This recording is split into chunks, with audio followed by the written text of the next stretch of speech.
Friends,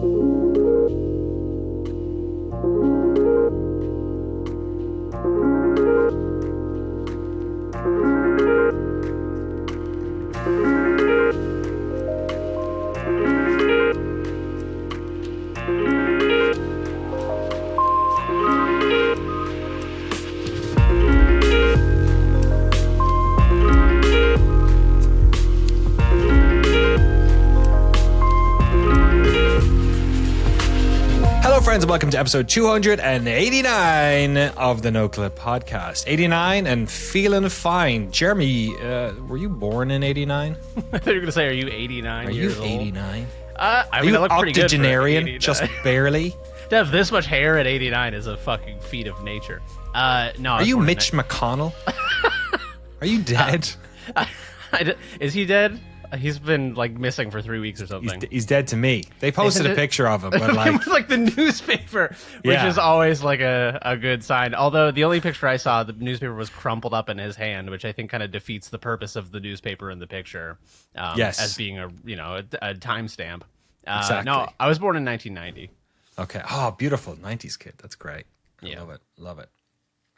And no caps. Don't take this the wrong way. Were you born in this millennium or the last millennium? I was born in 1998, so nice. Hell yeah, 90s baby. Just only baby. 90s kids remember. Yeah. What a year for video games! Unbelievable. That's an absolute all timer for video games. Was that Resident Evil 2? Half-Life 1. Was Unreal Tournament. That was 99. So was Quake 3. Metal Gear Solid was 98. Ocarina of Time. No. Yes. Yeah, it looks like it. Resident Evil 2 was. Resi 2 was as well. Okay, nice. It's good stuff. That's real good stuff. It took me NoCap's entire life to play Resident Evil 2. I just want to put that on the record.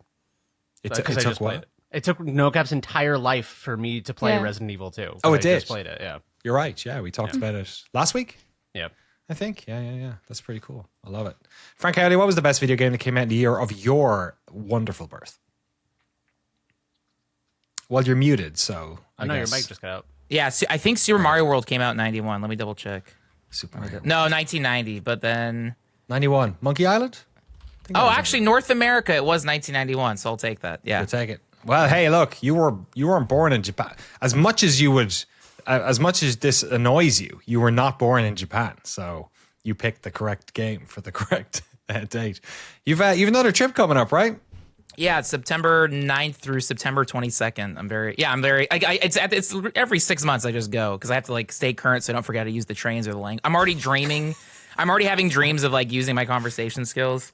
But is that your like Japanese culture cool down? Like I think so. Yeah. Or I guess cool down would imply that you need to be away for a while. So this is more of rested XP, perhaps. Yeah, it's like it's warming up. It's like because I'm already past the midpoint of think of when I'm going back. Because now, 2 months from now, I'll be back in Japan. So it's like, oh my god, like love it. Yeah, it's you're missing NoClip's 10th birthday, but like, hey, don't worry about it. I'm sure there'll be another 10th birthday. NoClip born in 2016. What was the best game that came out the year NoClip was born? I mean, Doom was pretty good. I'm trying to think what won games of the year. You guys can do all the Googling. You can hear Dark it. Souls Persona. 3, my least favorite Dark Souls. Dark Souls 3. Yeah, that's like the cool kids' favorite Dark Souls, or like the hipsters' favorite Dark Souls. I feel like it's the normie Dark Souls in my estimation. Oh, really? Yeah, kind of, because it's like the most, it's like the polished one. And if you came late to, this is very offensive to friends of mine who love Dark Souls 3. I'm so sorry to all of our listeners who like Dark Souls 3. I mean, it's a great game. It's just, it's kind of like, it's like the Disney world of Dark Souls. It's like you're not watching the Disney movie. You're like doing the Cinderella ride and being like, remember how great Cinderella was? What do you think the best FromSoft game would be to turn into a theme park? It's got to be Bloodborne, right? I was thinking that too. Like, and there's like big. Well, no, I can't make this joke without spoiling Bloodborne. Never mind. I knew exactly what you were going to say. There's big compartments that open, and I'll leave it at that. And if you know, you know. Is there something looking at me up there? What's that? Is that? No, I guess I didn't see it. Yeah. Elden Ring will be a pretty big one. Imagine finally getting to the basement in the Elden Ring theme park and being like, "Whoa, there's more rides here." That's where it's the Disney tunnels. It's where the staff move about. Is in the river, fucking whatever it's called. Gonna take the God. It takes so. I just gotta bring these fucking churros up, but this elevator takes forever. And these minotaurs keep shooting arrows into my head. I need to replay that game. Oh my God. It's so good. What other games are there? Persona was as well, Frank? So Persona launched in Japan in 2016, but America got in 2017. Which one? Persona 5. 5. Okay, Yeah, cool. yeah. Anything else? Stardew Valley. Stardew Valley. Yeah. It's probably got the longest legacy, maybe, of all those games. We have anything else? Any other takers? We got FNAF World, a Five Nights at Freddy's RPG that I didn't know existed. Wow, RPG. okay. We hit the bottom. There we go. Wait, is this a real screenshot? This is 5 games released. I'm posting this in Snapchat. This is worth seeing. I didn't know there was a FNAF World. We might have to. I didn't know, and yet I am not at all surprised. It's struggling to send in Snapchat. It'll be there. Oh, there it goes. Because it's so Oh. Why does it look like that? it's so good, or Yeah, I mean, I guess. what the fuck? Is it a Beauty mobile is game? the eye of the beholder. Yeah, is it? That's I was about to say the same thing. What was the question? Is it a mobile game? Let's see. It was released on Windows via Steam. Wow, can you You buy gotta it do now? a How much is it? documentary. 10th Yeah, we gotta anniversary. do it. Yeah, is this still available to the world? Let's see. That's on Game Jolt is the first thing that comes up. That's crazy. It doesn't look like it's on Steam anymore. Oh man, it must have sold out. You know? Ran out of copies. They only printed 3. Maybe there's a documentary somewhere in this. 3. Titanfall 2 came out in 2016. It's the best. That was the best Half-Life game until Half-Life Alyx came out there for a good 15 years. That was the only good game that felt like it had that DNA. I mean, it literally was partly, I guess, the code somewhat. Was it? Am I crazy? Inside came out that year as well. Overwatch. Really? Oh, yeah. We did those videos at noclip, GameSpot, not noclip. And Uncharted 4, which is a really good game. I think it might be the only Uncharted I actually liked. The other ones were, yeah, okay. It's like Tomb Raider with the guy, and he's got good voice acting. Any lovers of Uncharted here? No, They're all really fun. Like I played them all, Yeah. but I've never like revisited them. But they're that's all the good thing. times. Yeah, they're very popcorny, right? It's kind of like, yeah, that's cool. But the 4, I don't know, something about it. I guess 3 has some great stuff, but some of the set pieces in 4 are just like, you could go back and play them now. You know, that driving through that favela and some of it. I just don't know how they did that. I mean, lots of money and talented people, I guess, in time. I've First never party played an games. Uncharted game in my life, and I feel like I could. If you gave me 30 minutes, I could write down the plot to an Uncharted game, and it would be 70% correct. I don't know why. I'd say so for the first 2, maybe 3, but Yeah. the fourth one gets. Because the first one's got all the narrative baggage of the previous ones, and it's kind of it's doing a lot of like, there's like not time travel, but there's like time skips, and they're kind of wrapping up a lot of stuff. Also has an absolutely fantastic Monkey Island reference near the end of it as well, which I think probably did a lot to make me love that game. I was like, oh, that's pretty good. You know who I love though more than Nathan Drake is our patrons over patreon.com/noclip and patreon.com/noclip2. We are barreling down towards our 1 month celebration. We'll have some news on that real soon. It's all coming together. We're getting Frank out of the country. We're going to do that. I mean, you're going to. Can you tell us something you're doing over there, by the way? Yeah, I mean, so my whole goal for like the year has been I just want to go to Tokyo Game Show. It's gonna be the 30th year, so it's going to be the biggest Tokyo Game Show. It's going to be 5 days. If I'm able to get the influencer badge, I should be able to go to 4 days. One of those is like a business only day, but influence only day. Yeah, so it's weird because they have like the business days, which you have to pay like a lot of yen to get into. If you have enough followers, which we qualify for, we can get an influencer badge. But I haven't submitted the paperwork yet, so who knows? Wait, and what's the cutoff? I gotta know what's what the the cutoff? cutoff is. it is one channel needs to have, I believe, like 50,000 followers, or your cumulative totals have to be 80,000 followers or more. So it's like, okay, cool. So Nice. Yeah. Okay, so both our channels make the cut. Easy peasy. Love it. That's very good. all thanks to our subscribers and most importantly our patrons. And I'm not going to say most importantly than that, because if we only had Battle Pass holders, I'd be doing this podcast on my own, folks. Yeah, so that would not be good. That would not be ideal. But we love our Battle Pass holders, and we got some new names in here as well. Large Double, Charles Atkinson, Brian Baru, Yush, Dwayne the Rock Lobster, Anthony Thomas, Nico Passateri, It's a Me Ferrario, Senator Armstrong, Redredge, Harry Flanagan, The Other Wes, Arno, Matt Pearson, Mark Rojas, Quote, Tucker Morgan, David McGarry, Goddison, Sven Hooster, Pez, Bone Mold, John Akers, Tim Robinson, Forrest Pruitt, Dark Insanities, Eric Hamilton Schneider, Christoph Tui, Grizzly Mug, Cameron Laird, Zachary Snader, Alex Goucher, George Sakotis, Jacob, Godserve, Enthia Jen, James Med, and Ryson. Thank you all so much. You're here to listen to us talk about video games. We're here to talk about them, so let's talk about some video games. Let's start off with what is the weirdest game we have here. Might be you, Jeremy. 868 back. Let's start with you. I saw the trailer for this game. It came out late May. You got around to playing it this week. I watched the trailer for this and I shat my pants and said, "This looks cool, but I'm scared." Should I be not scared in a horror way, but intimidated, perhaps? You should be scared. Okay. I played a few hours of this game, and I feel like it took me. And the tutorial was very, I was like, all right, I get all the concepts. There's scripts, there's programs, there's tasks, there's clicks, there's all these concepts that are like, transferring the experience of movie hacking onto a traditional roguelike. And then once I had all the concepts, I was all right, let me take a run. Let me see like how all this translates onto the actual game. And I died instantly. Like I just had no fucking idea what was going on. And that's kind of the brilliance of this game is I think it's like, so it's a traditional roguelike. It's a grid. You're a hacker, and that's basically the whole game. But layered within that are a million different sort of like little concepts, which are somewhat familiar if you've played video games. Like I've not played a ton of traditional roguelikes, but I've played, some mystery dungeon games that were inspired by those. I've played obviously like, what's considered a roguelike now. Yeah, exactly. But I've not played like more than an hour of Rogue or any of the actual roguelikes. So this isn't like a platformer. It's like, but you are moving around a grid. Is that true? Okay? All right. Yeah. So it's closer to something like Rogue.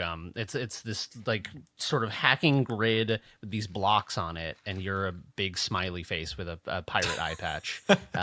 You're a hacker, are you? You're a hacker. Yeah. This is how they visualize the hacking. And then on the grid appear these like enemies that are like demons and all, and they're like viruses. All these different like hacking concepts are visualized as sort of like number munchers enemies is how I would describe them. Oh, that's a great call. Yeah, like glitched number munchers is kind of, this is like number munchers. This is your dad's number munchers. Well, you're playing number munchers. He's fucking playing 868 back in the next room over.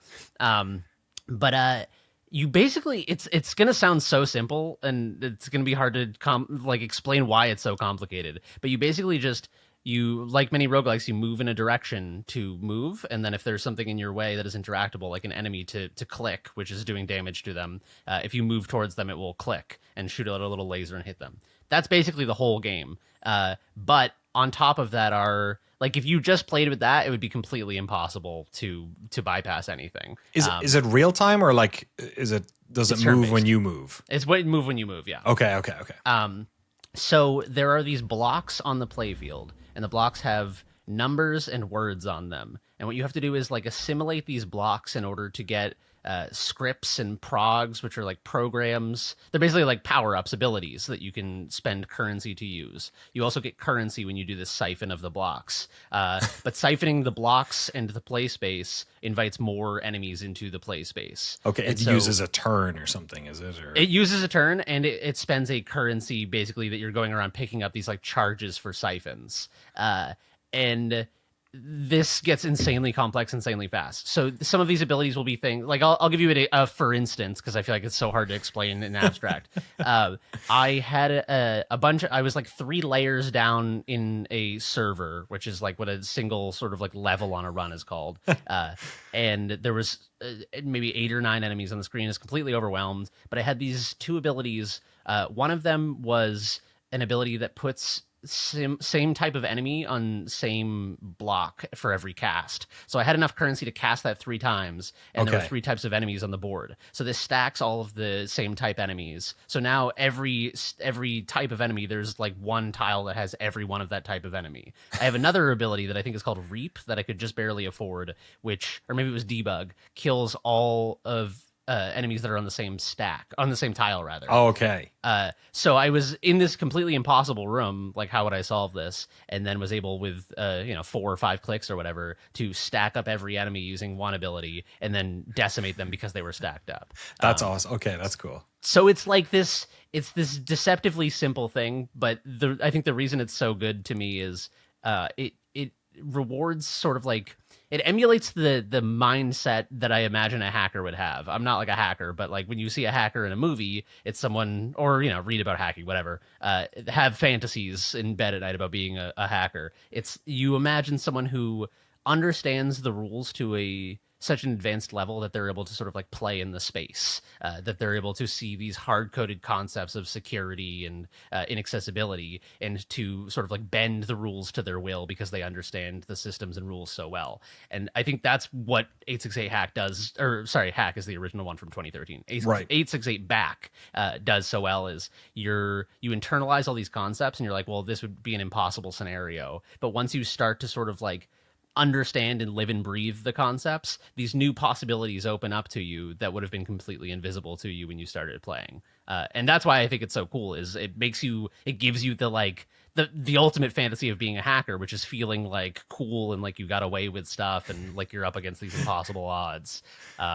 So yeah, it's just like, I played a few hours and I feel like I barely scratched the surface. Like it was only sort of at the end of hour 2 that I was having a run that I would say wasn't completely embarrassing. Right. And I feel like I'm kind of just getting my feet in the water, as it were. I looked up a PC Gamer article about this game because I was curious after I played, like if other people found this game difficult, or if I was just stupid or whatever. And the PC Gamer article was like, after 12 hours, I was starting to get it or something. So I don't feel that bad.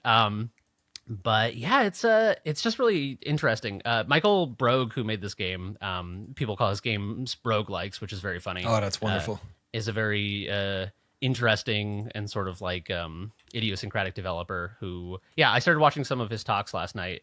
He had a talk that was like the origins of roguelikes in traditional fantasy fiction, and it was so fascinating. So I'm curious to explore more of his work and see what he's about. But I gather he's sort of like your favorite game designer's favorite game designer or something. Sort of just like a guy who all the people that you respect are like, this is the guy. So because I really want the game seems like super. Just from watching the trailer and hearing you talk about it, like, I don't know, it sounds redundant to say it maybe, but like mechanics rich or systems rich, or like it like the logic puzzle of the whole thing seems to be the fun. Do you know much about the original game 868 Hack? Because it looks somewhat similar. Like obviously this one graphically looks, I will say, better technical and better artistic. This looks, the original one looks like I think it's purely going for a sort of a DOS era style look, and it also looks cool. But the graphical sort of layer that they've put on this game sort of, I don't know, like adds to that abstraction maybe or something. And yeah, I think I did play Hack. It's over a decade old at this point, so it's hard for me to remember. That's crazy. It's I feel like I've seen it so many times now that I can't. I'm pretty sure I've played it, and I don't think I got very far in it for the same reason. I think I like I mean, it was so long ago that I might have been at GameSpot when I played it. Right. And I think my relationship to indie games was a little different. I think not having the mentality that like, I think I might have approached it like, this is a weird little game and I don't get it.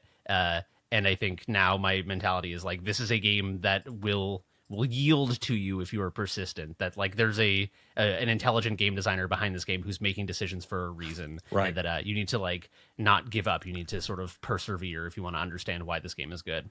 Yeah, trust them.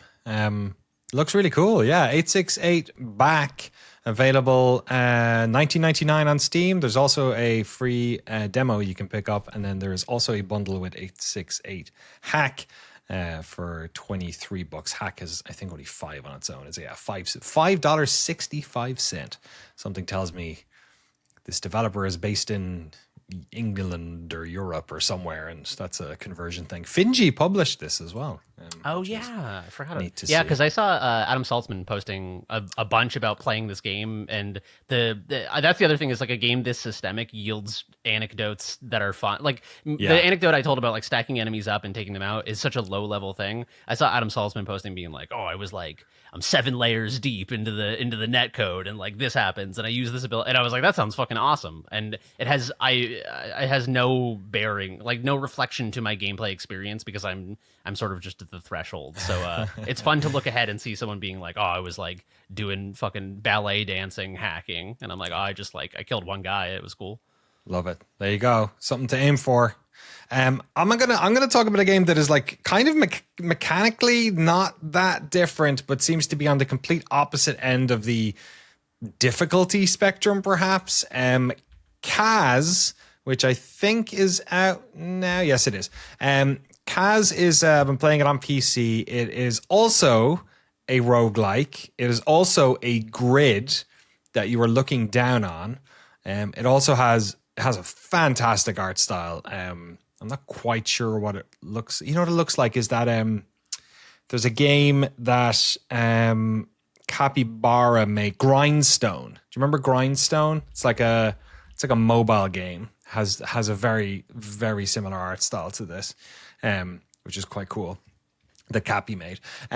This is how do I explain this? Okay, this is basically like the fastest, most frenetic roguelike game that you just play with the cursor keys.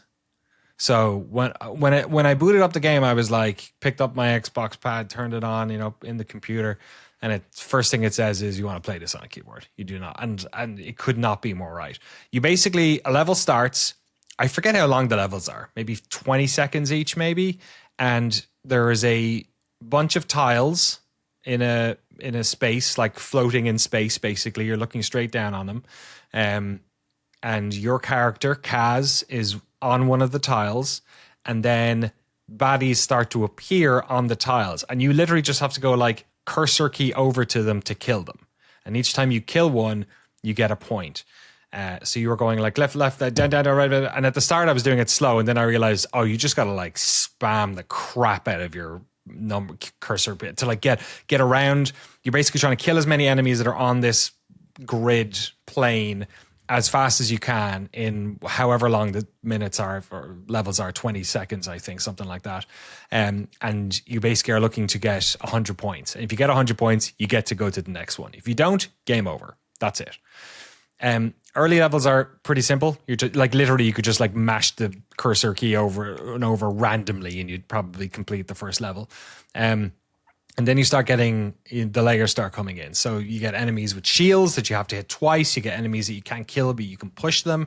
Then, there are a couple of other like weird little, each time you level up, you get a new ability. So it could be anything from you start with some points, or every 6 moves, a lightning strike happens, or stars now appear on the field. And if you get to those fast enough, because they're only going to be there for about 2 seconds because this game's fast, then you get a bunch of points for them.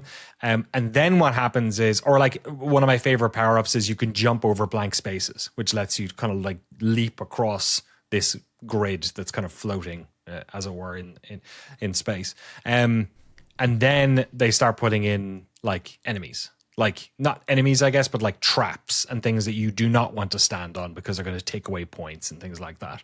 And so then it becomes like less about just like running around the maze as fast as you can and more trying to be a bit more tactical about it. The game is absolutely full of like Skinner boxy unlock goodness. So like, every time you do a run, like, oh, I got to like, the 17th page of or 17th map or whatever you want to call it, level, I guess would be the word, Danny, you idiot. 17th level, and then you died, then it kind of goes like, okay, you've now unlocked all of these different upgrades that will get shuffled in every time you go through a level, or there's other modes. There's like loads of modes. There's another character. There's KAZ, who's the main character, and then there's another character which changes the grid and the rules a bit as well. There are spelunky kind of what would you call them? Like, I guess leaderboard stuff, but also like, level of the week kind of thing, where you get like a go and then you're on a leaderboard with all your friends. They have all that stuff in there. The game is like very, very, very, very, very simple, but then there seems to be like a significant amount of like ways to play it in there. I'm not sure how much, like, I've played for maybe an hour or so, and it felt like I'd been playing for like 4 hours because it is the most intensely fast game. You know what I mean? Like the first time I did a PlayStation, I had like 16 minutes, and I was like, 16 minutes? Like I've unlocked like 50, I've unlocked like, I don't know, 30 achievements in the game, and like a bunch of this and a bunch of that. It's like, it's one of the most frenetic things I've ever played.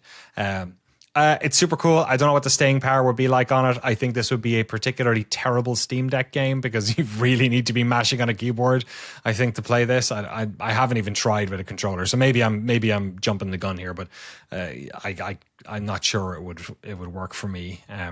Or at least you'd be at like 75% speed the entire time. But it's also $6. So like, I think for the price you're paying for this thing, it's a great meal. Yeah, very interesting. Like, I think it takes the sort of like simplistic idea of like, we've seen a lot of these sort of derivative roguelike-y. I saw like a roulette wheel Balatro like this week that is coming out, or came, you know what I mean? Like, we've seen a lot of these games that are just like Skinner boxy, nice art style, trying to be zany, kind of games. I wouldn't put this in this camp. This feels like a PC game that came out in 2000. It feels like an internet meme game you'd send to your friends that is about like playing as fast as you can, but with really like sick presentation's brilliant, music's cool, and the gameplay is interesting. It's like the layering of the stuff. I don't know how much deeper and deeper and deeper it gets, but obviously it's a roguelike, so the more you play, you've got that meta progression, stuff becomes a little bit easier. But yeah, it's super neat. Yeah, it's charming. The art style also reminds me of KAZ games a little bit. Yes, it's that like cartoony hand-drawn style. There's also a robot in the screenshot who looks exactly like a robot from Futurama, and I can't find the exact robot. But which is it in the trailer or a screenshot? Oh God, I might have. Hold on, I think it was in the trailer. I lost it. Is it Snips? I don't know. He didn't have a name. Do you remember Snips? Oh, you're talking. That's a Futurama character. Hold on. Yeah, is that the guy who's like, I'm gonna cut you? Yeah, he's got like scissors or something. In like 20 years. I'm gonna cut you now. Is that his name? Snips? I think his name. I don't know. I searched Snips, and Citizen Snips is a crab that seems to be biting Teddy Roosevelt. Oh, Citizen Snips. You're right. Was the crab? Yeah. Sorry. No. What's the guy? Futurama robot with knife. What's his name? Oh yeah, Roberto. Roberto. I mean, Very how could you forget that name? Yeah, Roberto. Oh God, I love that. Love that show. Yeah, I can't see the robot in the game, but I trust you on that. I'll find him again. Yeah. All the art in this game would look great on like a sticker. Yeah, Here we go. I got him. I'm posting him right under FNAF RPG. Okay. Oh yeah. It looks like it kind of looks like Bender. It does look like Bender, but like his cousin from out of town. The square peoples. Yeah. Yes, and also that alien over to the left looks like the aliens that took over everyone. Remember, the one that sticks on your head. Yeah, stuck on your head. Yeah. This is like the Futurama level. KAZ, KAZ, currently $5.94. Its usual price is $7. Yep, very cool little game. Big fan of it. Worth picking out. Mash your keyboard. I'm gonna play some QuakeCon or something like that. Okay, let's move on a little bit. We have No Caps Up with Denshattack. I'm saying that right? Yeah. It's Tell like me about- I guess a combination of like Densha, Dago. I don't know what is Densha, Right. Frank. Is that like train? Densha's train, yeah. Yeah, okay. There we go. But this And one what? is And not. attack, presumably. Yeah. Okay. This is not a grid-based game, but it's Oh. on rails because Okay. you're a I like train. it. I like it. That was good. That's pretty good. But unlike the last train game I talked about, this is like a Tony Hawk kind of thing. So you're jumping off the rails and doing tricks and fighting bad guys and all this crazy stuff. But but you are the train? you are, I mean, technically you're driving the train. You're Okay. like the girl in the train, but you see it. You're basically the train. Yeah. You're like kick flipping a train. Like you are a Yes, train yes. flipping around. Yeah. Okay. That is okay. Okay. Now I get it now. But it's like kind of in the style of like Bomb Rush, Cyberpunk, Jet Set Radio, like with that super saturated, cartoony, like graffiti style thing, and you're riding through like a bunch of different regions in Japan trying to get to the like mega corporation basically that has a high speed underground railroad, and they're like taking over or whatever, and then you're kind of this like scrappy, they're called like Denshattackers, these like people that ride these trains and do tricks and stuff. But Oh my god. yes, you're kind of like following along, going to all these different areas, and there's like boss battles, and there's trick like score attack things, and there's races and lots You're of like crazy you're like stuff. wall riding on this Yeah, thing, you can and like wall ride. There's this half trailer is pipes. insane. Yeah, you're just going super fast. You can jump between rails. Like there's some parts that are almost like not Subway Surfers, but like it has that like 3 rail thing, and you might be like jumping between. And then there's like rail grinding, and you have to like drift around the corners so you don't go too fast.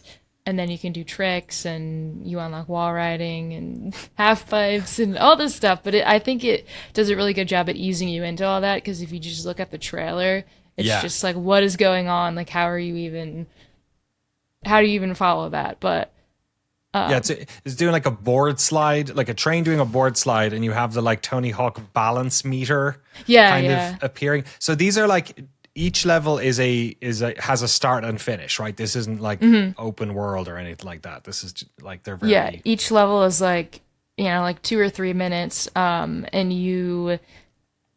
I don't think for any of them you don't have to get a certain score or finish it in a certain time. You just have to get the end to finish it. So there's no like really fail states, but there are like medals you can get, and there's like side tracks, like in little secret things to collect, and it kind of gives Okay. you a reason to go back and do it again to get a high score. This looks absolutely insane. Jeremy, what are your thoughts? I'm very overwhelmed. Yeah, I don't know. It's like it's a funny.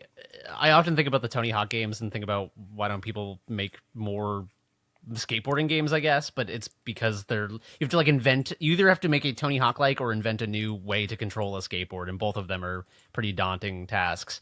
But they went completely orthogonal with this and just made a fucking train skateboarding game. It's literally a popular user defined tags for this product on Steam. Skating is in the top 5. Oh, there you go. So I think, yeah, I don't know. It's very like, I mean, it looks like fun and action packed, but it's also just a very comical concept that like this, a train is like the most mundane vehicle. So to see it doing kickflips and shit is How dare you? I Have you not seen that one guy on YouTube with the camera right up his nose who freaks out every time he sees some steam train from 1920? I have seen that guy actually. Yeah, oh my no, god, I mean, it's the clustering 5890. if you're that guy, then this game is for you. But Yeah, I was no, gonna say, I I don't know. wonder how he would react. Yeah, he probably That guy would fucking lose have an his shit. aneurysm, I'd say, if Yeah. you saw this. I'm almost having one myself. Yeah, no, this looks really fun. I kind of was looking for something that scratches the Tony Hawk itch and is different, so I feel like this might be it. You're like 2/3 of the way through this thing. How are you finding it? Like, you've done a good job explaining what it is, but like, how are you enjoying it? Like, is it challenging?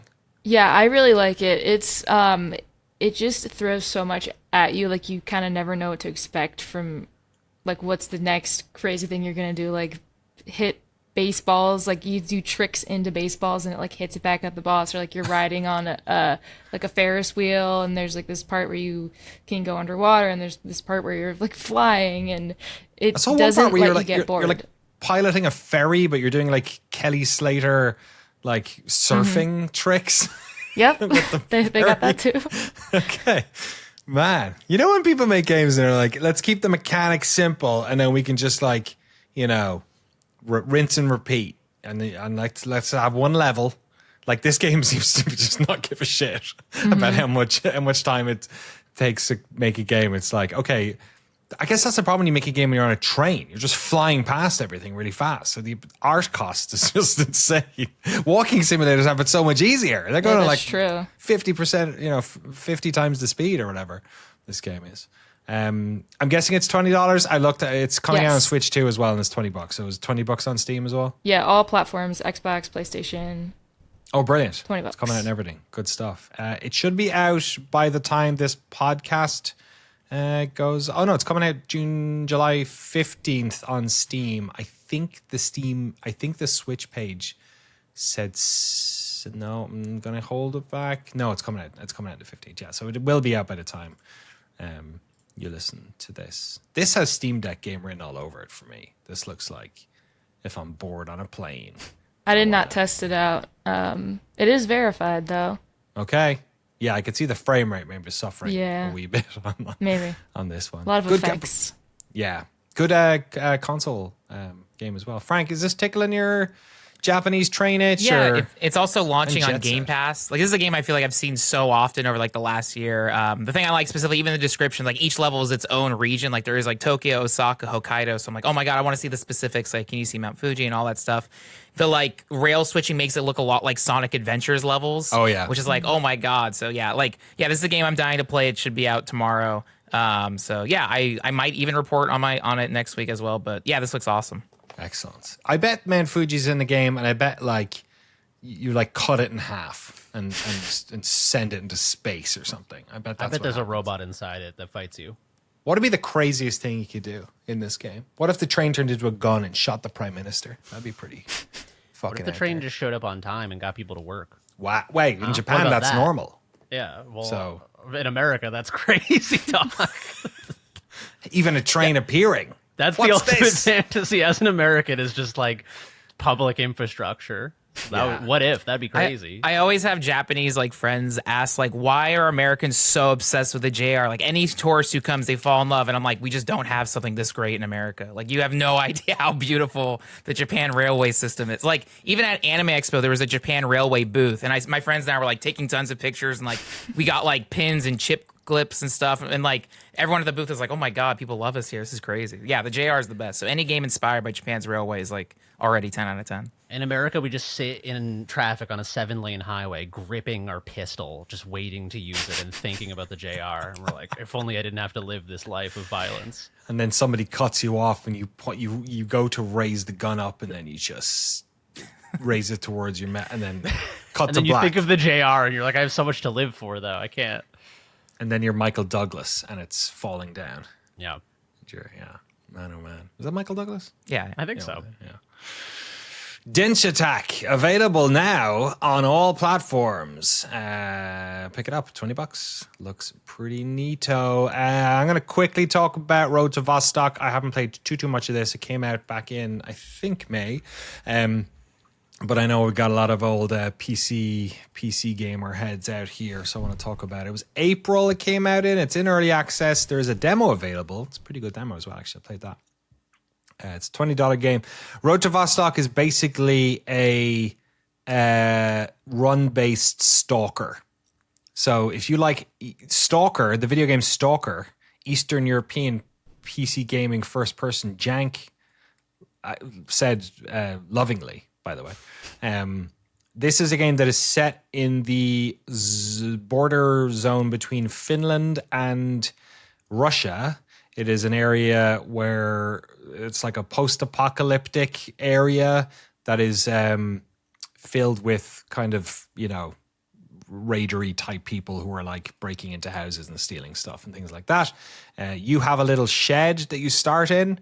You start with diddly squat I think maybe actually no, when you die the first time, maybe they give you, no, they do. They give you like random items. So I didn't have a gun the first time I started the game. I think I had like, I don't have any medical equipment either. And then you basically head out into the world. You are looting through people's houses. It's, the shooting is that sort of, I wouldn't call it Arma in terms of simulation, but it's definitely on the simmy end, kind of like Stalker, where guns have like legitimate recoil. You have to, for instance, load your rounds into your clips before you then use them for the guns and stuff like that, which is good for like if you kill somebody, you can get their clip and like unload the mags and stuff like that. Time to death is pretty high. You can get cold, you can bleed out, you can lose sanity, stuff like that. So it's all about basically getting stuff out in the world, going back to your shed and dropping it off. Because if you die out in the world, donezo. There's no corpse run, you lose all your stuff, and every time you exit the cabin, the world resets.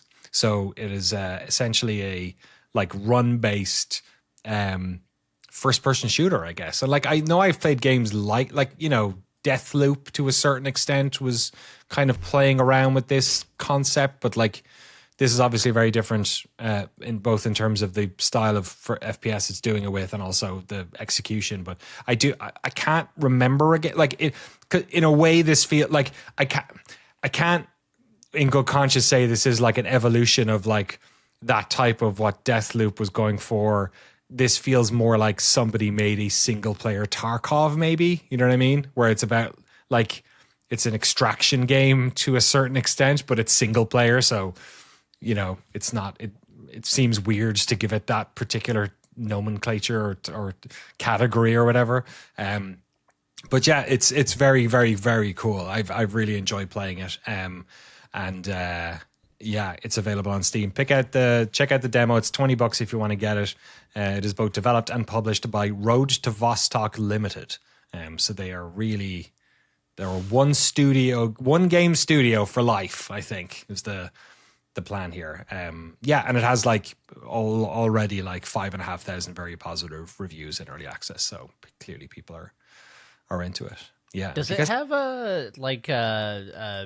anomalies? Like I was reading the description trying to see if it's it's clearly like a zone game, but it is a zone game. Yeah. Correct. Yes. Our favorite genre. Does it have like little orbs that shoot lightning? So I've not seen any, but I have a feeling. So Vostok is so it's a city you're trying to get to. It's basically, there are like, I think 3, I could be wrong. There are different levels of there are different areas. Like the further you get, I've only ever spent time in the first area so far because I'm just like farming this place. I suspect, I know the further you go in, the harder it all gets. So you have to sort of like get enough equipment to then sort of feel confident to venture into the next one. And I've heard that Vostok at the end is basically like really, really, really difficult unless you've got like crazy bulletproof stuff. I don't know if there's any of that. If there was in this world, it would work. You know what I mean? Like if they did a bunch of stalker things, like I could see it working. Or like enemies that were weird. I don't want zombies to turn up or anything like that, but like if there was something interesting, you know, I think they could do that. So I don't know if there is, and I also don't know if there will be as early access continues. Cool. But yeah, it's imagine, you know, when you're Stalker, you're doing like your inventory and like there's a lot of like management of yourself. It's kind of that level of strategy and simulation kind of going on. And yeah, it's cool. It feels heavy and punchy, and engagements feel scary, and you can't just auto save like you can in Stalker and you're about to go in the creepy fucking mine. I actually downloaded Stalker 2 as well because I played a bunch of it when it came out, but performance wasn't amazing and it was on my old computer. So I didn't download it. I went to download it and it was 120 gigs. And I was like, I need to find a hard drive somewhere and see if I'm going to see if I can like run games off an external USB-C or something. I don't know. Or I played World of Warcraft off of a solid state drive through like a USB cable. I think games of a certain Like, I guess it depends what the like read speed and the write speed of your drive is, but like, I think a certain era of game, you can get away with it. Yeah, it probably has something to do with the structure of it, like the way in which it loads assets as well. Like I think Right. World of Warcraft has like the loading screen that shows you like a gnome while the bar fills up, and then it's kind of not streaming in assets. But I have no idea, honestly. Maybe the assets are small enough or whatever. But yeah, I will not be running Stalker 2 off an external drive. I don't think that would be particularly great. Yeah, it's pretty cool. Road to Vostok. Check it out now.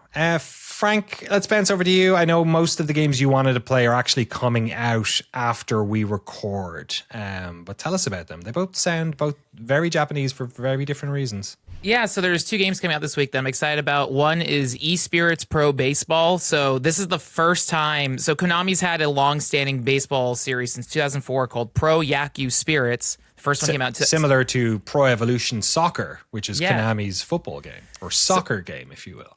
So like these are games I've been wanting to check out. I always thought about like, if I'm in a like, used game store in Tokyo, like just buy a copy. But they announced like, hey, we're making one full English support. So I'm like, holy shit, okay, I'll wait. And there's even like a demo that you can do the tutorial and stuff now. And the graphics look super smooth, the music's great.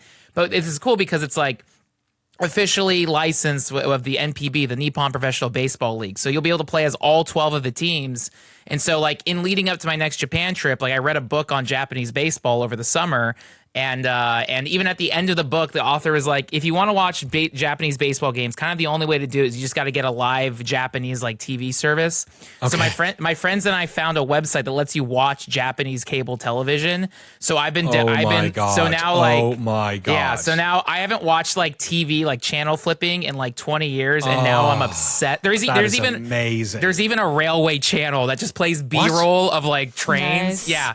There's also Graver channels. It's the Japan. What's it? Graver? Graver is like it's like basically soft corn porn. It's like there's no nudity, but it's just girls in bikinis. But it's the same you stuff. Said soft corn porn. No, yeah, that's like, there is the Food Network. It's a separate thing. Okay, but, that's like the unalive of saying soft corn. Softcore porn. Now I'm saying it. Soft corn. What do you call it? The like TOS friendly way. Yeah. So I've been getting super into Japanese baseball. And even on my trip, I'm gonna see. Tickets go on sale like in a week, but like there's the Chinichi Dragons, the Nagoya team versus the Tokyo Giants. I want to go see a game at the Tokyo Dome, but in advance, I want to like fucking dive into all this Japanese baseball stuff. So I'll finally be able to play like the only licensed Japanese baseball game natively in America in English. Wow. It's still gonna have like Japanese commentary and stuff, but it's like the real teams. There's a pre-order bonus. You can get Shohei Ohtani, even though he just played Japan. I know, but that's how much Japan loves Shohei. It's like we gotta get, and he loves licensing his likeness. So, but yeah, this comes out. It's gonna be on Steam, PS5. I don't know if for other platforms. It's 60. It's not 70. So I'm like, all right, I'll take it. But graphics are amazing. Look at this thing. Right, and so like I think they on the Steam page. It's free though as well, right? So the like tutorial, it's like you can do like basic games, but the free version has none of the NPB licenses. You're playing as generic teams. Okay. It's like Team USA versus Team Japan. So it's like, but you get a feel for the engine. So I played a little bit. I was like, oh, this feels good. I don't know if it plays similar to the show or like other base. I mean, the rules are the same, but like gameplay wise. And then like even last night I watched a full Japanese baseball game from start to finish just to like get in the zone for it. And like it's so fascinating. My favorite detail of Japanese baseball is all the teams are owned by like corporations and they overly advertise. So like we were watching the Hokkaido Nippon Ham Fighters. In every commercial break, it would play 4 ads back to back of the baseball players like eating like sausages and ham and and like it was like this is like the corporate stuff is so open. They have their corporate mascots like. So we watched the SoftBank Hawks, which SoftBank is like a cell phone service company. So their state, it's like, I don't know. There's something that's a fucking real difficult set of words to say. Yeah, it took me a while. Not break the terms of service. It took me, The SoftBank Hawks. Yeah, the SoftBank Hawks. Yeah, the SoftBank. Yeah. Okay, it probably sounds better if you're saying it in Japanese. I don't know. Maybe they say SoftBank Hawks. SoftBank Hawks. Yeah, maybe. I don't know. So it's been cool. So I can't wait to play this tomorrow and still play all the teams and like find what my favorite team is, what my favorite players. There's a lot of like gaijin on the teams too. So it's like I don't know. It's just really interesting. It's really cool. So I'm excited to play eSpirits Pro Baseball. It's neat. I've not really played. I think I played eFootball when they made the conversion from Pro Evolution to eFootball, or Winning 11, I guess, as it was known in Japan. That franchise, but I haven't touched it in a while, so maybe I'll check it out. I also haven't played FIFA in forever, so I don't know. I have to. I watched a streamer play FIFA recently, and I was like, oh, it looks really good now, because I haven't touched it in like 3 years, maybe more. God, I used to buy every single one. I bought FIFA every year for like 20 years, and now I just could not give a shit because in my head they hadn't updated in forever. Maybe there's been a bunch of cool stuff added. Jeremy and No Caps and Frank, and I guess me, I'm going to name all of the clubs in the Nippon Professional Baseball League, and I want you to write down your favorite. We're going to start with the Central League with the Chunichi Dragons, the Hanshin Tigers, the Hiroshima Toyo Carp, the Tokyo Yakult Swallows. I was just about to send their logo from the PS2 version of Pro Yaku Spirits 2, because it's a pun. It's a great pun. Because you swallow Yakult, and swallows are a bird. Oh my God! It is actually Yakult. It's the yogurt. I'm posting it. It's the in staff chat right now. It's the bird, and it has a Yakult logo under it. Oh my God! That is swallows. That is wild. That is absolutely wild. The Yokohama Dinabe Stars, the Yomiuri Giants, the Chibalot Marines, Fuoka Softbank Hawks, fuck, Hokkaido Nippon Ham Fighters, as Frank said, the Oryx Buffaloes, the Saitama Seibu Lions, and Tohoku Rakuten Golden Eggs.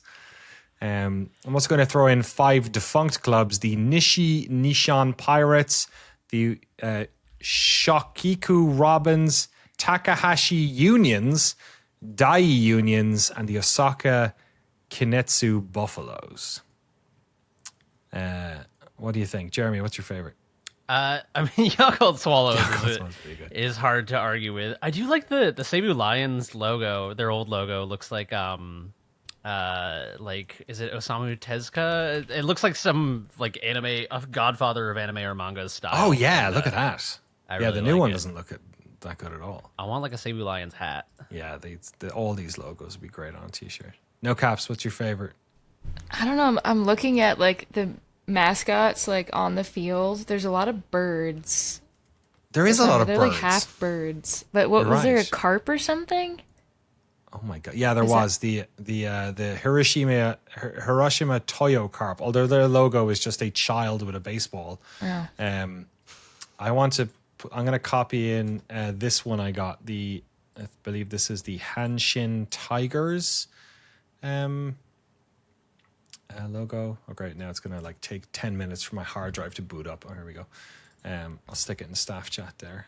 I think that tiger looks pretty fucked up. I've seen that logo before. It's so good. Yeah, that's amazing. I can't tell what that. Oh yeah, it reminds me of a kid's book. That I read my daughter. Yeah, great names. Absolutely brilliant. Frank, what's your favorite? So like the Yokohama Bay Stars, their mascot's a hamster. So like just by that alone, which I would think the Ham Fighters were hamster, but it's because the company's Nippon Ham.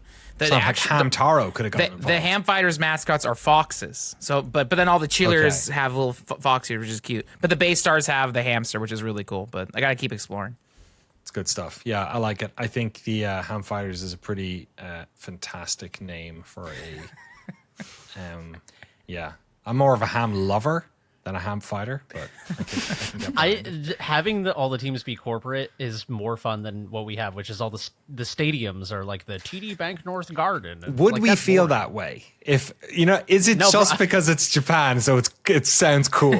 Probably, yeah. I'm probably just doing the meme where it's like the thing and the guy is normal about it, and then it's the same thing but Japanese, and he's like. But like someone made the point, like, yeah, if it was like the Budweiser Yankees, it'd be like, that fucking rocks. I'm into that. Yeah, I think having it be so forward is cool. And I want the Remington Rangers, and their mascot is like a gun. Like Coca-Cola Cubs, stuff like that. So yes, you make a good point. If you go to so NASCAR, whenever they race anywhere, their races are all like sponsored, so the names are all the sponsor as well, and same with IndyCar. So like the last race was oh shit, go away. It's given out to me because I have some type of thing on my installed on my browser. Don't worry about it. The Quaker State 400 available at Walmart was the last NASCAR race. Nice. Window World 450 is on this week in Wilkesboro, North Carolina. The Cookout Clash at Bowman Gray. The Auto Trader 400. Straight Talk Wireless 500. Pennzoil 400 presented by Jiffy Lube. That's the name of the race. It's the Food City 500. Food City. Jack Links 500. Go Bowling at the Glen. For all you bowling heads. The Coca-Cola 600. Cracker Barrel 400. The Great American Getaway 400 presented by Visit PA. That's obviously in Pocono or somewhere. The Save Mart 350. That's the one that used to happen. That's the local one. Save Mart one is the one in Sonoma. So we have it in NASCAR at least, you know. And I mean, you look at those cars; they've got like more fucking advertising on them than a Super Bowl break. So madness. And then Sweet Hamster Days is coming out as well this week. Yes, this Friday. I'm very, very, very, very excited. Excellent. And then in Tokyo, they're doing like a meet and greet with all the models in the game and like a launch party. But that's the hamsters? No, I don't know if it would be cool if they had a hamster there, but like the 3 girls in the game are going to be there at some event in like Ikebukuro. So I hope they put all the fans in a cage, and that's how they get to talk to the actors. That's pretty cool. Those are the games we had this week, folks. We got a couple of emails to get to here. Do you want to jump on in there, Frank? Yeah, if people want to send us an email, please write to us, podcast@noclip.video, or in the Patreon Discord channel for a podcast chat. Once again, that's podcast@noclip.video. Our first question comes from Max about retro horror. For my question, it really boils down from the last episode when Jeremy pointed out the problems of horror essentially being devalued due to being too high def. That some elements are lost if the player can really see all the nitty-gritty details of everything and things aren't left to imagination. Besides obvious answers like the first Resident Evil and Silent Hill games, what are other examples of good games or even movies that lean more towards that retro horror that you described that don't rely on cheap jump scares? And then additionally, have any of you tried an indie game called Darkwood, which is a 2017 top-down survival horror game? Yeah, I played Darkwood. Darkwood's awesome. Have you guys, any of you guys played Darkwood before? Yeah, Darkwood is great. Yeah, it's kind of like what would I compare it to? It's like a top-down isometric-y kind of survival puzzle action horror game, right? Yeah, that sounds about right. It's like it kind of what reminds me a little bit is what's that awesome isometric zombie game that's multiplayer? Zomboid? Project Zomboid? Project Zomboid, yeah. It's like that, but like nighttime, dark, and spooky. It's kind of, that's the vibe I got from it. And way less systemic. It's not at all like Project Zomboid, but it's a little bit like it. That's a cool game, yeah. Yeah, any other retro horror? Do they mean retro horror like new games or like old games? It's in quotes, so I think it could be either. I got one of each. I think From Software's Kuon is a great example of this. It is quite high fidelity. I think it's a PS2 game. But it's like it's painterly fidelity. It's very like the whole thing kind of looks like one of those old Japanese paintings. But it's gorgeous and it has enough abstraction to leave a lot to the imagination. But also is very like fully realized character design and stuff. So it's kind of a balance of the two. In terms of a more contemporary game that does this, Game Grumps' Homebody, I think, is one of the most underrated survival horror games of the last 10 years. It is. I think it's so brilliant, and it's not. I mean, their jump scares happen, but they're emergent, like they're systemic jump scares. They make sense. It's not like a guy is hidden in a closet for you to open it and he pops out like a can of snakes. I think if you listen to this podcast, you've probably already checked out Signalis, but just mention that obvious, and then check out Jeremy's awesome video on it. Illbleed is a often underrated PS2, I want to say. One of the tapes we recovered actually had a 720 version of one of the trailers for Illbleed. It's kind of wacky and zany, but it's definitely got a horror edge. I feel like Rule of Rose is another game that doesn't get brought up very often when you talk about and like Fear Effect and stuff like that. But Rule of Rose, I think, another kind of throwbacky one. All the games that I played that were horror games when I was growing up were either on PC. They weren't that like PlayStation kind of looking thing, or Abandoned Places was a first-person dungeon crawler on Amiga that scared the fuck out of me. And same with Shadow of the Beast and stuff like that. But those aren't games I'd recommend people play today. What about the rest of you guys? Anything come to mind? Nothing from me. Nada. Frank, what about you? I feel like this is your wheelhouse a little bit. Yeah, it's funny. Like I've talked about, like, is it Haunting Ground or whatever? But that game does kind of actually rely on jump scares. But but then it's like a fun game of hide and seek. Yeah, Rule of Rose is super creepy, and that does have like the grainy effect. Yeah, Illbleed is like, it's almost like Saw, because you're going through like carnival stuff, and it's like the game is so obtuse and hard to figure out. Like that was me even emulating it like years ago, and I was like, I don't know what's going on, but it's funny. It's very goofy. But yeah, I feel like all the horror games I like are like that. Like House of the Dead is like silly, cartoonish, over the top. But I still kind of really love the look. Actually, House of the Dead 2, I feel like grounds it. Like House of the Dead 1 is early like Sega Polygon stuff, and then House of the Dead 2 is like Dreamcast era, so it's got like a darker color palette, and like it's a very European setting, but it's still things that are jumping out and you're shooting. But I love the look of that. It's like cartoonish horror. I need to check that out, because whenever I think about that stuff, I always immediately go to just regular House of the Dead. I don't even think about how that stuff changed over the years. Yeah, I want to play those Dark Pictures games, because I enjoyed the one they've put out. I forget what it was, the murder mystery one with all the kids. Oh, Until Dawn? Until Dawn, yeah. I really enjoyed that. That's a great game. Good fun. Yeah, it was good fun. Yeah, nice question. Thank you. And then Reckwell asks about comfort games. With there being so many games on the market and my Steam backlog getting longer, and thanks to the Steam Summer Sale, I find myself returning to games that I haven't played in years but wanted to experience again with fresh eyes. Do you have any comfort games that you find yourselves returning to even when you're busy reviewing the latest game? I'll just pan my camera over to my Half-Life shrine over there. Mine are Mega Man games. I've been playing a lot of old Mega Man games recently, because I played Mega Man X, X2, and X3 as a kid, but I kind of only dabbled in the NES ones. So I had not completed a single one of the just like regular Mega Man number games. So I recently beat 5 and 2. I started on 8 and I started on 1, and they're just like, yeah, I don't know. They're like they're fun. They're challenging. Sometimes they're really bullshit, unfair. Like the thing that pissed me off the most, but in a way that made me laugh, like a FromSoft, like you son of a bitch way. But I appreciate it. In Mega Man, when you hit the edge of a screen, it does the like screen transition where it moves the screen sort of like quickly, but long enough for you to sort of see it moving into place. And that's the amount of time you have to react to traps that you're falling towards. Oh, no way. So you fall out of one screen, and then shit. while it's like scrolling to the next one, you're like, holy shit, there's fucking spikes. I need to move left. But if you're not paying attention, like that 5 milliseconds or whatever is when your brain is like, all right, I can rest now. You know what's a horror game? You just reminded me. You know what, when I was growing up, what felt like a horror game when I was playing it? The original Prince of Persia. Oh, really? That game was, because death, when you said the Mega Man changing screen, every screen in that game was terrifying.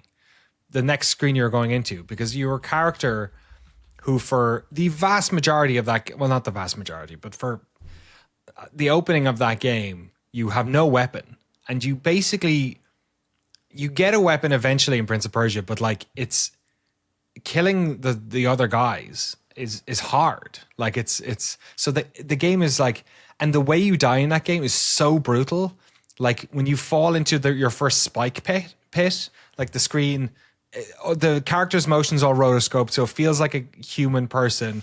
You fall in the spikes, the screen like flashes red for 1 frame, and then your character is just like completely like embedded with spikes coming out of it. Like it looks awful, but it looks real because it's just he's got no, the color is just like his skin and his clothing.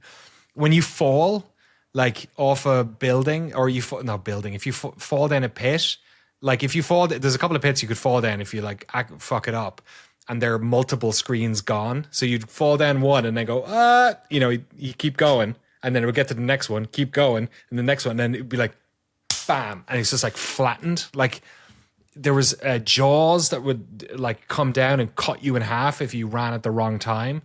That game was so scary. because it felt so real. And I've never played the original. I've never played any Prince of Persia. Did it have the temporals, like the rewind stuff? Was that an idea that came later? Yeah, that came later. It was like the original Prince of Persia is almost like if like FromSoft made a Spelunky game. Like That sounds fucking awesome. It's the levels were obviously built in a grid. It's not a grid game. You don't have that level of. Oh, I'd love for you to play Prince of Persia. Prince of Persia 1 is a unbelievably interesting game in terms of its design. Down. We should play it sometime. It reminds me visually of is it Out of This World? Is that what I'm thinking of? Yeah, or Another World it was called in Europe. Yeah, I played that game as a kid. Also, another game that scared me as a child, but isn't a horror game. Rotoscoping, man, it's freaky. Yeah, it's don't give your characters faces. Like Beneath the Steel Sky, similar thing. It's kind of like creepy looking, faceless characters. I may be misremembering Beneath the Steel Sky, but I'd love for you to play. Like, there's so many interesting game design things about the original Prince of Persia. Like, you had to complete the game in an hour. Like, you could not. Really? Yeah, at the start of the game, the Sultan turns over a hourglass, and it's like the game starts, and at the bottom of the screen it says 59 minutes, and it disappears. And then every time you die, you come back, it's like 45 minutes. Like, you got to do it. And then there's so many twists. Like, there's weird little gameplay, because it's a very simple gameplay, but it's so high stakes. Like, your time to death is instant. Like, if you get killed, it's so easy to die in that game. Like, you have to complete a level to there's no saving anywhere except you just go back to the start of the last level. Oh, fuck. I want to tell you any more about it, because I feel like we should sit down and just play Prince of Persia. I'm super down. That sounds awesome. Yeah, and the second one's great too, but it's like it's a bit Tomb Raider 2 to Tomb Raider 1. Like, it got more colorful, it got more stuff in it, but the purity of the first one is it's a stellar game. Yeah, we should do that. Let's do that for noclip 2 Patreon content or something like that. That'd be fun. We have to do something. Metal Garage is on hiatus until Jesse gets fired, so we gotta. He's on thin ice. Getting another job really put him on thin ice. Keep calling in those bomb threats, but they still have him in there. What's going on? We need you back, buddy. That was like my Barney impression. Sorry, Frank, go ahead. You got any more? Yeah, Will asks about Deltarune. For the last couple weeks, my social media has been flooded with Deltarune content, as the most recent chapter was released at the end of June and made the game surge in popularity once again. I know I've heard Undertale referenced on the pod, but I'm wondering if any of you have gotten into Toby Fox's current game, especially that 3 new chapters released in the last year. To me, they've had some of the most creative meshing of narrative and gameplay I've ever experienced, and I've been increasingly impressed by the direction each chapter has gone in. It's hard to believe this is a project that started back in 2018. I've not played the newest one, but I've played, I think, all the other ones. I think I'm up to date except for the newest one. And it's great. I mean, it's like, it's just I'm an old JRPG head, and I feel like there are very few games that kind of capture the actual feeling of playing those games. A lot of games feel like they're like, remember when you used to play those games? They're not like actually trying to make games like that. And I feel like Toby Fox keeps that torch lit. So yeah, they're fantastic. I'm guessing you should play chapter 1 forward. You should not. Yeah. I would even recommend. You don't have to play Undertale first, but I would play Undertale. I mean, the name of Deltarune is an anagram of Deltarune? Yeah. I never picked that up until you just said that. Yeah. No Caps, you played these? Nope. No. Yeah, I don't know why. I feel like it's like so much pressure. Like, not pressure, but that it's like it's Undertale. Like, I need to like, I don't know, enjoy it and be like in the right headspace and love it.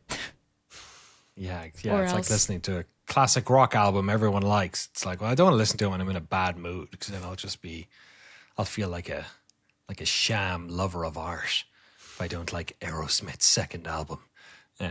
I'm with you. I played a little bit. I mean, JRPGs aren't for me anyway, but I played a bit of Undertale eventually when I was in the right headspace, and it wasn't for me because I just didn't feel like I didn't have the like the backstory of those genres enough to enjoy the flavorful parts of that game.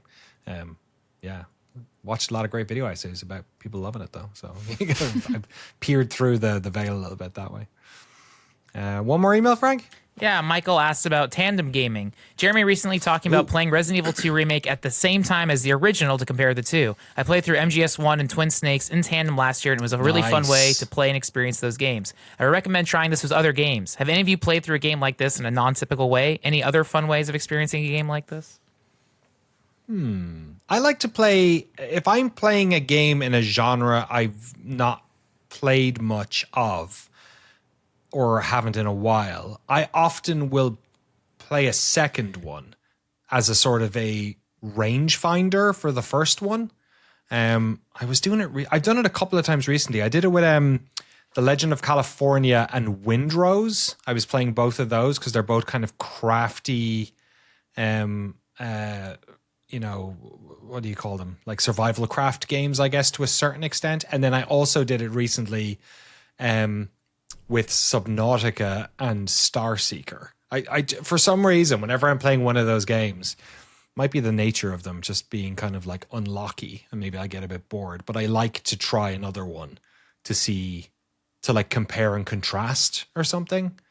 Yeah, I don't know why I do that, but I tend to do that. And then, yeah, I don't know. That's interesting because... sorry, go on.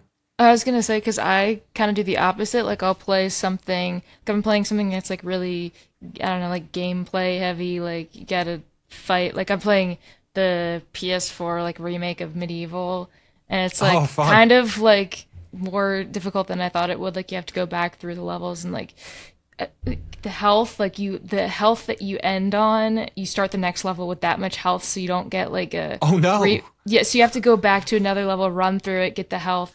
It's like I wasn't expecting that, but so that's kind of like my slow going game. But then I like to play something like just easy or like story focused, whatever. Like I'm playing Professor Layton right now on the DS, which is just like, brain teaser. Oh, click on that. So I like to do like things that are kind of opposite. Yeah. That's a good one. I have like a hyperfixation style relationship to media. So if there's something that I really want to play, if there's something I'm not like insanely excited to play, it'll take me 5 years to get around to it. Apologies to our friend in the Discord who's been asking me to watch Neon Genesis Evangelion for years now. I promise someday I'll watch it all in like 2 days. But I like to play 6 Mega Man games, or like play Metal Gear Solid for the first time, and then also watch Escape from New York, and sort of like watch things that inspired it or related to it, or pick like a director for movies or like a game dev, and just play like a bunch of their work and stuff. So like when I play Prince of Persia, it'd be fun to play Karateka as well, and kind of just have a holistic experience of Jordan Mechner's work.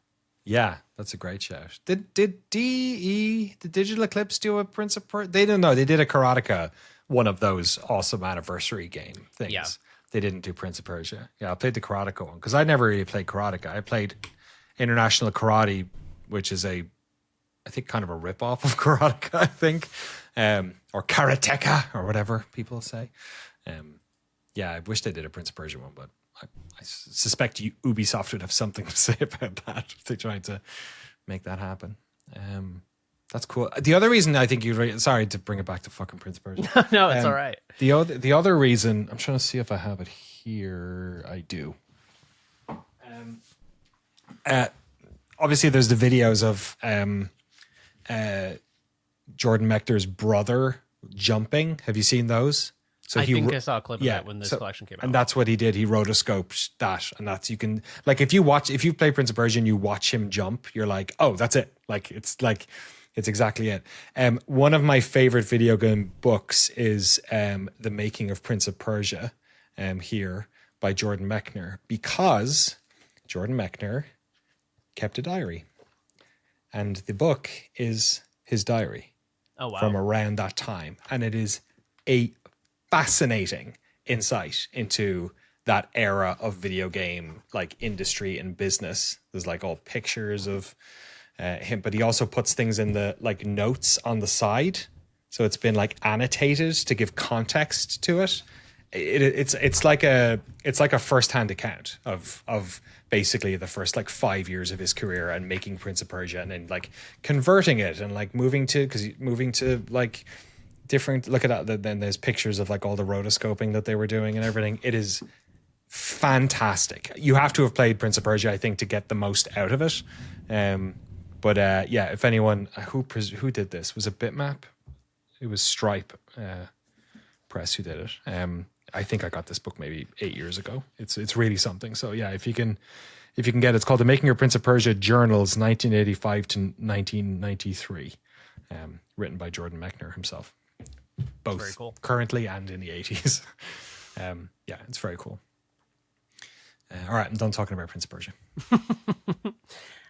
Yeah, I'm trying to think of other like non-typical ways to play a game. I like to it's fun to make a night of it or something. Like this is like a stupid fucking pairing, but make a nice meal or get like a nice beer or something, or I don't know, hang out with your friends and be like, we're gonna all get together and play this game. I don't know, just like building. I guess we talked about ritual last podcast, but building like structures of ritual around game playing to sort of sanctify it, make it feel special. Yeah. Yeah, remember when Silk Song came out? I planned to order Domino's. I was like, I'm gonna have a little pizza party for Silk Song, and then I just got destroyed a couple hours into that game, but never finished it. But the first just having that little party moment was really fun, because normally I'm just at my computer, I'm like, oh, this game came out, let me play it. Yeah, but that was a whole little, like you said, a ritual kind of thing. Yeah, I'm probably taking 3 days off work when GTA 6 hits. I will be, every GTA that comes out, I just play it. Not since, I don't know, San Andreas probably. That's it. That's me for 2 days at least. When GTA 4 came out, I played it nonstop for 24 hours, and then I went to the local Tesco's and I got to a one-way, one of our, we lived out in the countryside. One of our roads was had a one-way traffic light system, and there was traffic in front of me, and without even thinking, I just drove down into the construction zone. Yeah, it's the only time ever in my entire life where I was oh, video games made me do that. There was probably a half a foot drop into this, because it was the road had been cut up. There was no construction workers, but there was all these fucking, it was all sand and all this cones and dirt and shit, and I drove through it, and all the other people were looking what the fuck. And then I got up the other side and ramped over the other side, and my mum's 95 feet Punto, and I was what the fuck did you just do? Dude, you were liberated for one beautiful moment. You were free of social constraint. I was Tommy Vercetti, or I was Trevor or whoever.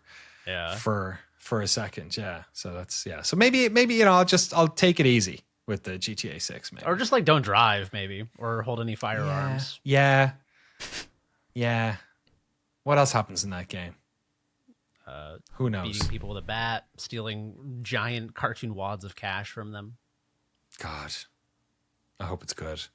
I hope it's good too. Although it'd be really funny if it's fucking bad. If it's terrible. Yeah. Either way, it's the end of video games as we know it. So it's the last That's big true. AAA game, as everyone keeps saying. So I'll have to wait and see. Thanks everyone for the awesome emails, and thank you for listening to our podcast. The games we talked about this week were Denshattack, KAZ, Road to Vostok 868 back, E-Spirits Pro Baseball, and Sweet Hamster Days, briefly. Yeah, and that's it for now. The second of Jeremy's wonderful Rafcoster videos should be up by the time it's up in early access right now. People are really enjoying it. Also, Jeremy did a great little video essay about going to a game store and buying a game and the ritual of doing that. He recorded it 2 weeks before Sony announced that they were killing physical media, so he's clearly Thank you sort of for the oracle. credit. I've predicted the zeitgeist. Yes, you were not a reactionary in your No, in your I had a takes. feeling in my guts that I was this is all going away soon. I gotta go buy all the copies of Super Mario Galaxy. Thought leader Jeremy Jane, that's what we call him around these parts. And loads of other bits and bobs hitting. The patron show's gone up as well. The producer Q&A also went up over the weekend, so if you're a patron, go check those ones out as well. We have a couple of extra bits and bobs for the patrons over on Coming to 2 as well, including another interesting Jeremy production, which I've very much enjoyed. We'll keep it keep it. You're on a bit of a roll. We'll keep it vague for the moment. No Caps, you're working on a vid as well at the moment. Yes. Maybe we'll keep the details slim on that for the moment. Frank, of course, his amazing pinball documentary. He's in the edit, doing the work. And then on the noclip side, all the secrets are at the Patreon show, but many of you know that. Actually, now I'm trying to think what we did put out. I don't think any of those projects have been announced. Go become a patron. Check out the Patreon show. We've got clips from 2 upcoming docs in there. You won't see them anywhere else, except on noclip. And who knows, in a month or seven. Cyberpunk one still get worked on too. Don't worry about it. All right, that's a podcast, everyone. I'm going to let me quickly check the. I did sacrifice the first half of a World Cup semi-final. Okay, only 24 minutes played. So the hydration break is happening right now. And Spain are winning 1-0. They just scored a penalty, it looks like. So I'm going to go watch that. What are you guys doing for the rest of your week, rest of your day? Chilling. I got some stuff to edit and doing some game dev as always, and enjoying a little summertime. There was a 700,000 gallons of sewage leaked into a river near me that leaks into a beach that I like to go to in the summer. So I have to find a new beach. Or why doesn't that shit happen in the winter? I don't know. You know what I mean? I guess it freezes. Oh yeah, that'd be worse if the sewage froze. That'd be. Although maybe it's easier to get it out. I have no idea. Yeah, I'm not an ocean scientist. No Caps, what do you got going on? It's I'm chilled hopefully going to a non-sewage infested beach this weekend. Don't go to my beach. Okay. This is how Jeremy keeps people away from his beach. Yeah. Is that he Locals sabotages. only, man. And we're chilling in the sewage. I'll meet all the locals. So. It's not even that close to where I live. It's like a drive away, but I ain't doing the drive now. Oh, man. Do you live close to a beach? Oh, no. People don't know where you live, right? No Caps? Hopefully not. Okay. No, it's a hike. It's like you got to make a whole day out of it, but it's a hike to a beach. I love it. That's good stuff. Okay. Don't get, don't get murdered. And also don't murder anyone. You know what I mean? Sometimes it's... As long as I don't play GTA, then I won't have that urge. Yeah, good point. Yeah, you're definitely going to stay on the road, stay in the lines. You're going to try and... It's going to be like me in Red Dead. You're going to try and say hi to someone and accidentally shoot them in the fucking hip. You know what I mean? You pressed square by accident because playing Red Dead is like fucking rubbing your stomach and tapping your head with 16 hands. You're like, how the fuck do I do anything in this game? I'm trying to pick up a can and I keep fucking punching my horse by accident. It's I don't know. They got to figure that shit out. Frank, what are you doing for the rest of your week? Yeah, just working on the pinball project, and then playing the baseball game, watching the baseball whatever stuff on stream, and all that. Okay. And you're all going to enjoy the World Cup final this weekend? Of course. Who's in it? Actually, when I was at a pinball collective on Saturday, they did have the World Cup just on the screen. So and even at Anime Expo, we got food. The World Cup's everywhere. So it's I do catch glimpses of it. There's anime about football. Yeah. There's anime about every sport at this stage. Running out of sports. Got to invent more sports so we can get more anime out of this. My God. All right, that's a pod this week. Thank you all for listening. We'll see you on the next one. Bye.